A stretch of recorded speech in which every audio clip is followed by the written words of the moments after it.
주님의 말씀입니다. 경청하십시오.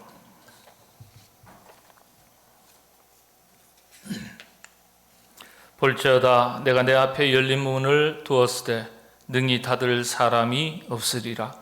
내가 내 행위를 아노니 네가 작은 능력을 가지고서도 내 말을 지키며 내 이름을 배반하지 아니하였도다.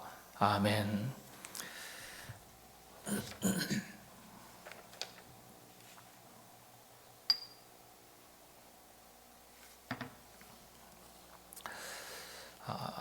필라델피아 교회, 어떤 교회인지 오늘 살피도록 하겠습니다. 초대교회 7교회, 이 7교회는 우리 교회의 자화상이고 우리 작은 교회로서 우리 자신의 자화상이 됩니다. 그러니까 교회를 살핀다는 것은 오늘 우리 교회의 미래 모습과 현 모습을 살핀다는 것이고, 또 초대교회 교회 모습을 살핀다는 것은 오늘 우리 자신의 모습을 살피는 것과 동일합니다. 필라델피아 교회 어떤 교회일까요? 지중해 연안에 위치한, 그리고 에베소, 서머나 해안가에 있습니다. 그리고 조금 내륙으로 가다 보면은 이 필라델피아 교회가 있던 필라델피아 도시입니다. 먼저 준비한 사진이 하나 있는데 한번 보시겠습니다. 여러분들 저기 터키예요. 튀르키예. 제가 주일에 지금 설교를 거의 준비를 다 했습니다. 터키를 가리켜 뭐라 그러죠? 무슨 나라라고요? 형제 나라다, 이렇게 이야기를 합니다. 우리가 먼저 그렇게 얘기한 게 아니라 놀라지 마십시오. 터키 사람들이 우리를 가리켜 먼저 형제의 나라라고 했습니다. 형제의 나라인데 6.25 전쟁이 일었기 때문에 우리가 가야 된다고 먼저 말한 것이 터키입니다. 여러분들 6.25 전쟁에 참전했기 때문에 우리를 위해서, 이 땅을 위해서 피를 흘렸기 때문에 당신은 우리의 형제다, 이렇게 부른 게 전혀 아닙니다. 그래서 역사를 우리가 잘 안다는 것은 역사 속에 담겨져 있는 교훈을 찾는 것이기 때문에 이 부분에 대해서 제가 쭉 살피고, 또 이것이 어떻게 성경과도 연결이 되는지 돌아오는 주일 말씀을 나누도록 하겠습니다. 여러분, 참고로 오늘 오신 분들 귀한 분들이니까 먼저 힌트를, 천기를 조금 누설하겠습니다. 여러분, 옛날 조선시대 백정, 원래는 이게 고려시대에는 백정 그러면 평민을, 일반 시민을, 우리식으로 말하면 일반 시민을 백정이라고 불렀어요. 조선조 초기 중기 정도까지도 백정 그러면 조선시대에는 그냥 양민, 서민, 평민을 일컫는 말이었습니다. 그런데 조선 중기를 넘어서 후기로 가면서 백정 그러면 뭘까요? 백정은 천민 중에 한 사람입니다. 특히 소, 돼지, 짐승을 잡는 사람을 백정이라 그랬죠. 이 사람들은 워낙 선하게 여겨가지고 마을 안에 못 살도록 했습니다. 동구 밖에서 별도로 살게 했습니다. 그 사람들이 따로 살았던 것이 100년 전까지만 해도 이 땅에 있었습니다. 같이 도성에서, 마을에서 살지 못하게 했습니다. 자, 이 백정이라는 단어도 다 서로 연결이 되어 있는데 그건 주일날 하겠습니다. 자, 그런데 우리가 알고 있던 터키, 튀르키예, 원래 옛날식 이름은 투르크입니다. 투르크. 다시 한번 지도 보실까요? 투르크. 그리고 오늘날 터키 그러다 보니까 어떻게 해요? 칠면조를 영어로 터키라고 그러거든요. 그러니까 이게 뭐 나라가 터키, 칠면조다 그러면 좀 그렇잖아요. 튀르키예 옛 이름으로 바꾼 거예요. 자, 그런데 다시 지도를 한번 보시면 빨간 점이 있죠. 네, 저 점이 바로 필라델피아가 위치한, 필라델피아 도시가 위치한 지역이에요. 그리고 필라델피아 읍이라 그럽니다. 읍. 지금도 읍이에요. 읍인데 작은 마을이에요. 그래서 그 마을 안에 숨어서 살았던 초대교회니까요. 가정교회였던 그 가정교회가 있었던 곳이 저 빨간 지점입니다. 조금 여러분이 보시다가 보면 왼쪽으로 가다 보면 해안가 쪽이 에베소 이런 지역입니다. 잘 아시는 에베소 교회 그런 곳이죠. 자, 그런데 이곳이 내륙과 해안가를 연결시켜주는, 북쪽과 남쪽을 연결시켜주는 아주 교통의 요충지였습니다. 여러분들 예나 지금이나 교통 좋은 데는 뭐가 몰리죠? 사람이 모이고 돈이 모이고 물자가 모입니다. 지금도 이사 가실 때 어디로 가세요? 교통 좋은 데 가죠. 지하철 근처 가시잖아요. 예. 요즘은 영종도는 그 공항 도시는요, 기차가 있어서 교통 괜찮아요. 그리고 서울 시내 동쪽에서 서쪽까지 관통하는 것보다 공항에서 여기 저희 교회 오는 게 훨씬 가까울 수도 있어요. 예, 거리는 훨씬 멀죠. 거리는 뭐 훨씬 먼데 그만큼 교통이 참 중요하죠. 자, 이런 교통이 중요한 아주 발달한 요충지였습니다. 자, 그런데 이곳에 초대교회 크리스찬들이, 초대교회 교인들이 오이코스, 가정이죠. 가정에서 숨죽여서 예배를 드렸습니다. 예, 예배를 드렸어요. 이 당시에 그리스도인들은 숫자가 많지 않았습니다. 작았어요. 근데 많지 않고 작았는데도 불구하고 소아시아 7교회 중에서 제일 작은 교회를 꼽으라 그러면 지금 성서학자들에 따르면, 고고학에 따르면, 자료에 따르면 빌립보 교회가 제일 작았다라고 주장하는 분도 있고, 그리고 서머나 교회가 참 작았다라고 이야기하는 분도 있고, 빌라델피아 교회가 참 작았다라고 이야기하는 분들이 각각 다 달라요. 벌써 2000년을 거슬러 가야 되니까. 그렇다고 명단이 있는 것도 아니고, 그러니까 이게 정확하게 크기가 얼마일까 아직도 논쟁이라 그럴까요? 학문적으로는 중요하거든요.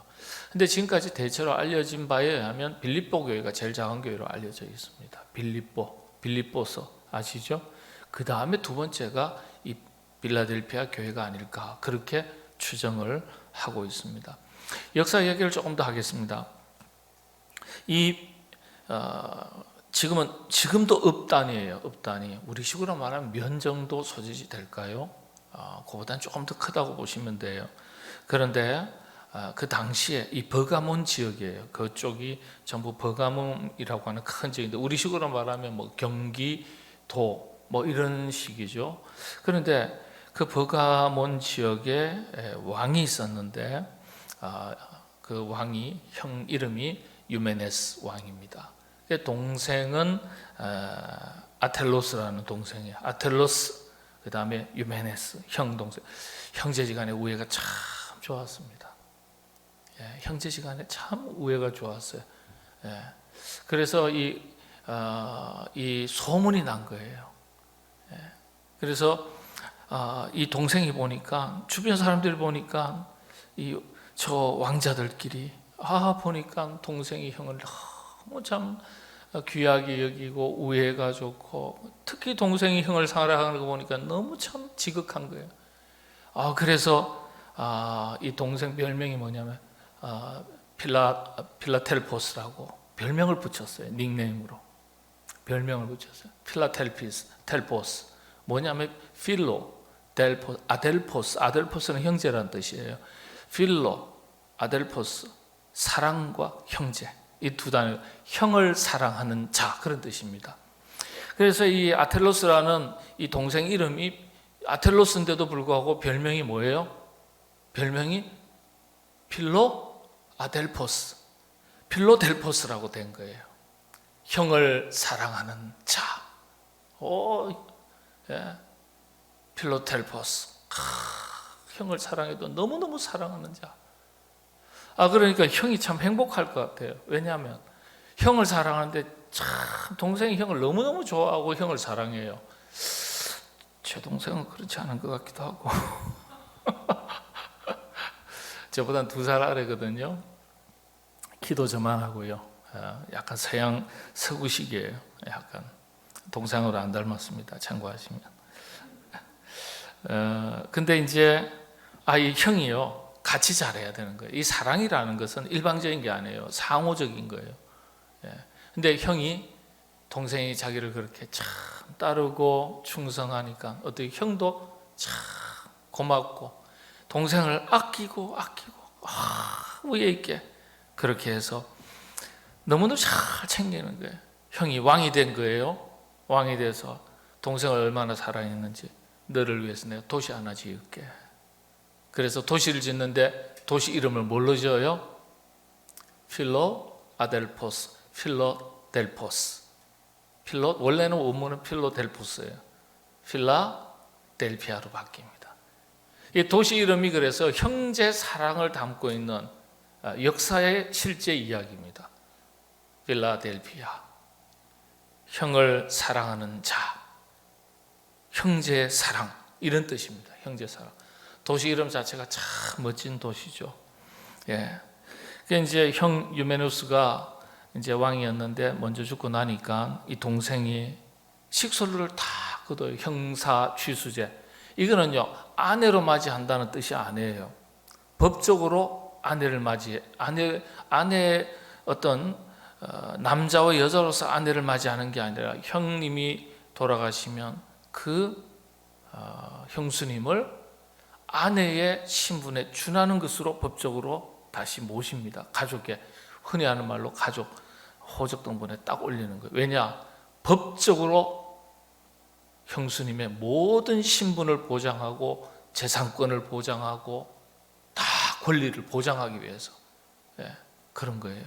그래서 여러분들 형사취수제, 이거는 또 나중에 따로 설명을 드려야 되는데, 이건 법적으로 하면 법적인 모든 의무를 다 해야 돼요. 그러니까 웬만하면 형수님을 끝까지 책임 잘 안 지는데, 그 당시에도 이 동생이 그렇게 다 책임을 졌습니다. 형에 대한 의리를 끝까지 지키는 거죠. 형제지간에도 그렇잖아요. 요즘은요, 형제지간에도 뭐 유산 상속 갖고 아주 그냥 싸우고 그냥 그런 일들이 다반사지 않습니까? 자, 그런데 아주 이 이야기는 나중에 기회가 되면 성지순례 가시고 이러면 제가 마이크 잡으면 쫙 일장연설로 한번 여러분들에게 들려드리도록 하겠습니다. 그렇게 탄생한 도시가 바로 필라델피아였습니다. 근데 이곳이 지진이 참 많이 일어났어요. 여러분들 이제 이런 로마의 요스표스 사가라든지 이런 역사책을 다 읽어보실 수가 없으니까, 평신도들은. 그래서 제가 말씀을 드리는데, 이 필라델피아는 지진이 참 많이 일어나는 곳입니다. 지진이 너무 자주 일어나요. 예수님께서 기록에 의하면 AD 17년경이니까 이 조금 달라요. 유대력이 조금 다르고 일반 태양력이 조금 달라요. 그러니까 생각할 때는 예수님의 나이 20살 즈음이라고 그렇게 대체로 의견이 모아집니다. 이때 큰 지진이 필라델피아에서 일어났습니다. 그래서 너무나 많은 사람들이 다치고 죽고 삶의 터전이 무너지고, 공식적으로 로마 황제 티베리우스가 이 지진의 큰 피해를 본 필라델피아 주민들을 위해서 도시를 재건하라는 칙령을 내리는 문서가 기록 남아 있어요. 그러니까 이게 참 독특한 거예요. 그런데 집안 내력이니까 그거 다 가문들이거든요. 티베리우스도요. 그러니까 그 아름다운 도시, 형제 사랑의 아름다운 도시를 다 회복시켜라. 그렇게 칙령을 내립니다.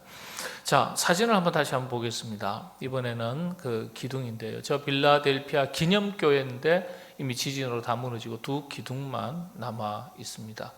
근데 저기가 터키가 지금은요, 튀르키예가 지금 이슬람 국가예요. 그러다 보니까 기독교적, 그냥 울타리 쳐놓고 문 닫아놨지만 담타문 넣고 하면 다 넘어가요. 돌 하나 들고 와도 몰라요.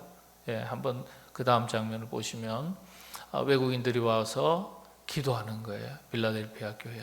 그리고 한번 보시죠. 그 다음 저게 저희 비문이 잘 안 보이지만은 저게 십자가 문양을 그려놨는데, 저 십자가 문양을 보면은 이게 5세기인지 4세기 십자가인지를 알 수 있습니다. 그리고 그 다음에 또 있나요? 저렇게 널브러져 있어요. 기독교 유적이요. 저렇게 하나하나가 2000년 전의 기록인데 그런 기록들이 많거든요. 나중에 기념교를 지어서 허물어져 가지고 그 이후에 500년, 600년 때 또 유적들도 있고요. 그렇습니다. 아무튼 지금 그냥 내팽개쳐진 그런 상황입니다. 좀 우리 그리스도인의 입장에서는 굉장히 좀 아쉽죠. 아무튼 빌라델피아 교회. 근데 이 빌라델피아 교회 요한계시록에 기록하기를 이 특별히 사도 요한이 빌라델피아 교회에 대해서 예언의 말씀으로서 어떻게 평했습니까? 작은 여러분들 오늘 8절에 보면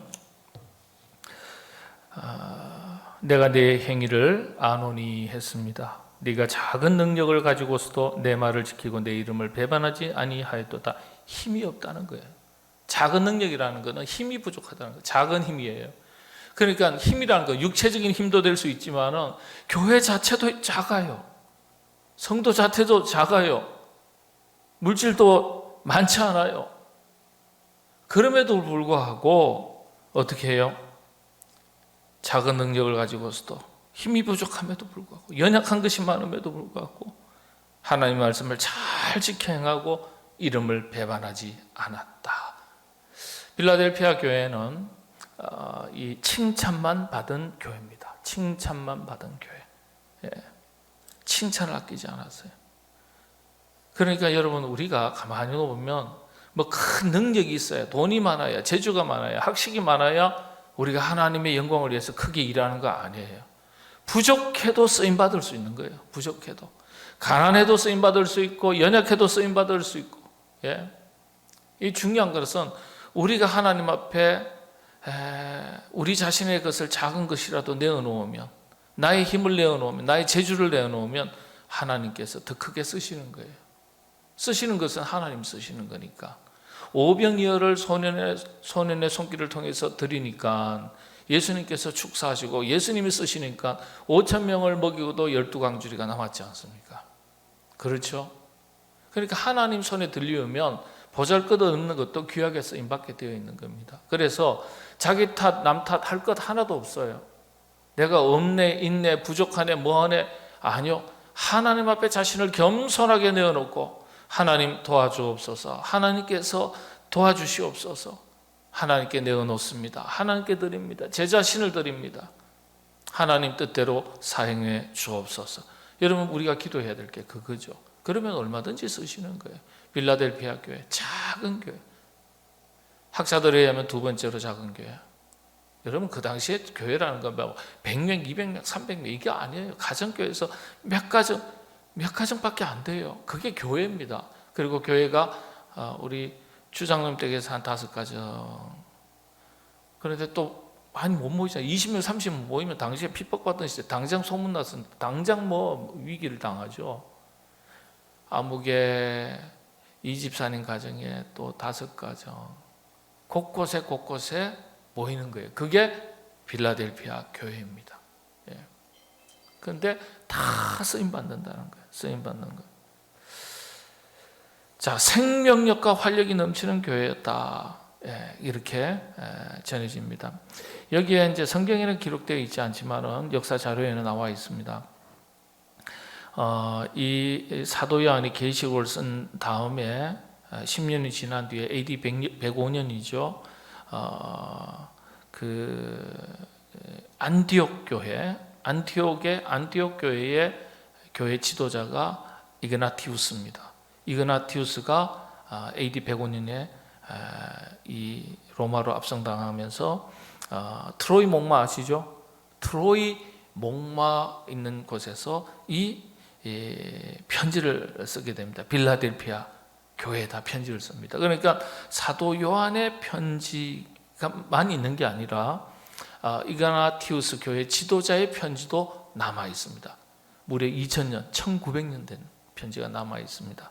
그 편지를 보면은 교회 분열과 잘못된 교리를 잘 막아내고 교회가 분열되지 않도록 해라, 이렇게 편지를 잘 합니다. 왜냐하면 이단이 공격하고 뭐 로마가 핍박하고 그러니까 또 그 안에서 혹시라도 교회가 이 이단들이 많아가지고 교회가 흔들렸거든요. 초대교회가 여러 소아시아 교회가 그런 일이 없도록 빌라델피아 교회 감독입니다.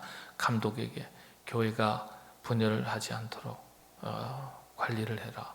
그리고 혹 잘못된 교리가 들어오지 않도록 주의해라. 할 수만 있으면 하나로 연합해라. 힘을 모아라. 이런 핵심적인 내용이 이그나티우스가 교회 지도자가 보냈습니다. 이때 기록을 보면 안미아라는 여선지자가 있었는데요. 아주 빌라델피아 교회 루디아와 같이 빌립보의 루디아 같이 아주 교회를 기가 막히게 잘 섬겼어요. 안미아라 그럽니다. 안미아. 예, 성경은 없지만 이 교회 역사의 기록이 있으니까요.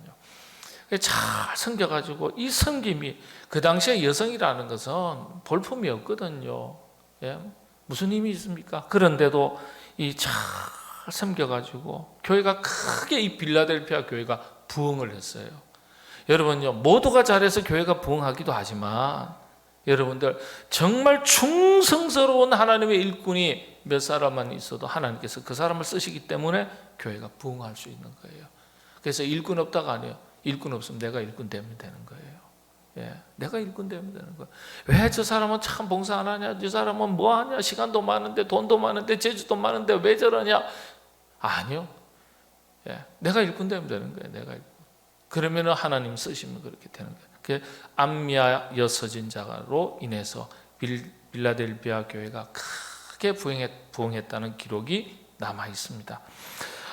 그리고 이 초대교회 내에서는요, 이 안미아 여선지자가 빌립, 여러분 아시죠? 예, 빌립 집사님, 초대교회 7 집사님 중에 한 사람이 빌립 집사님의 그 딸들이 4명이나 있었는데 이 딸들이요, 아버지 빌립 집사님을 본받아가지고 얼마나 교회 충성스럽게 잘 섬기는지 그러니까 빌라델피아에는요, 이 참 뭐라 그럴까, 여성들의 훌륭한 여성들이 많았어요. 근데 이 빌립 집사의 4딸들과 동등한 위치에 올라섰다 그래요. 근데 빌립 집사님의 4딸이 전부 다 교회 지도자가 됩니다. 놀라지 마십시오. 루디아의 아들들이 그 마을에 전부 다 지도자가 됩니다. 예, 기록이 다 있습니다.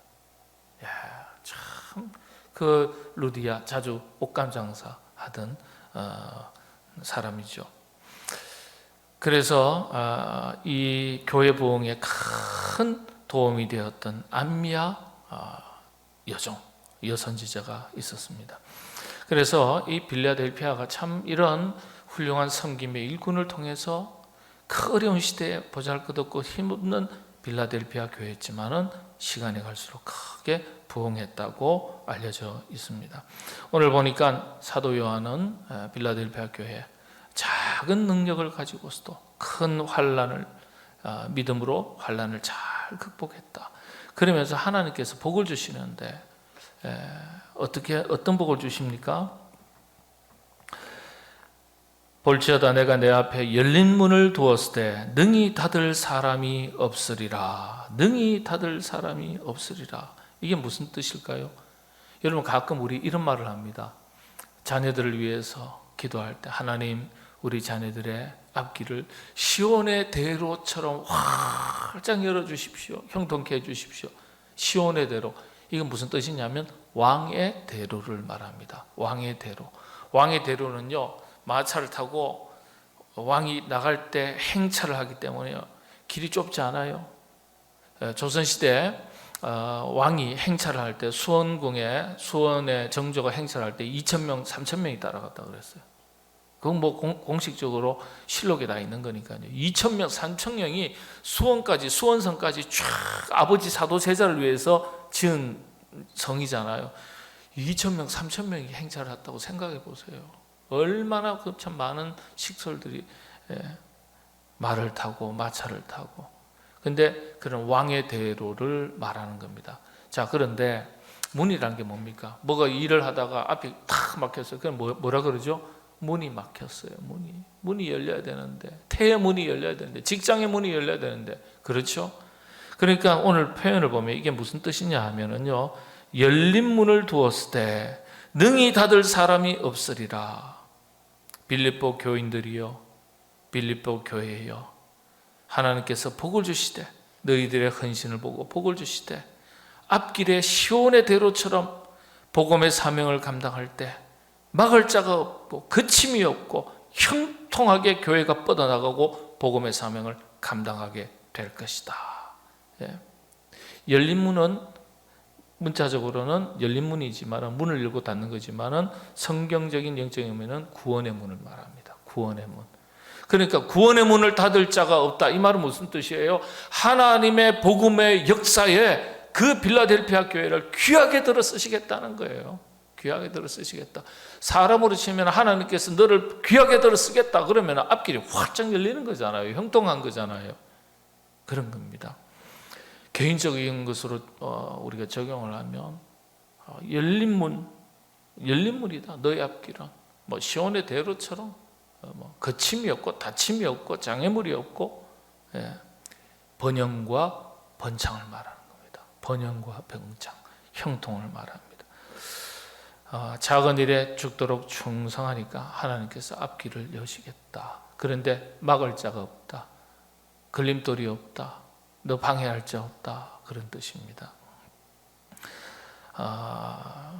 원래는 이 말씀이 참 주석이 더 많은데요. 다 말씀드리기는 어렵고, 이 말씀대로 정말 우리가 하나님께서 맡겨주신 그 이전에 하나님께서 우리로 하여금 갖게 하신 믿음을 잘 지키고, 어떤 시련과 역경이 있어도 정말 그 믿음을 잘 지키고, 또 믿음에 합당한 일꾼으로서 자신의 역할과 책임을 잘 감당할 때 하나님께서, 열린 문이라는 건 교회 공동체만을 말하는 게 아니에요. 개인도 마찬가지예요. 내가 네 앞에 열린 문을 두었을 때 능히 닫을 사람이 없으리라. 내가 너의 행위를 아노니 네가 작은 능력을 가지고서도 별것 없는데 연약한데 부족한데도 불구하고 내 말을 지키며 하나님의 말씀을 정금같이 지키고 잘 지키며 내 이름을 배반하지 아니하였다. 그러니까 하나님께서 그런 복을 주시겠다. 복을 주시겠다는 얘기를 먼저 하고 이유를 설명하신 거예요. 여러분들, 우리 교회가 이런 큰 은혜가 임하기를 바랍니다. 여러분들도 하나님 앞에서 이런 복을 받게 되시기를 바랍니다.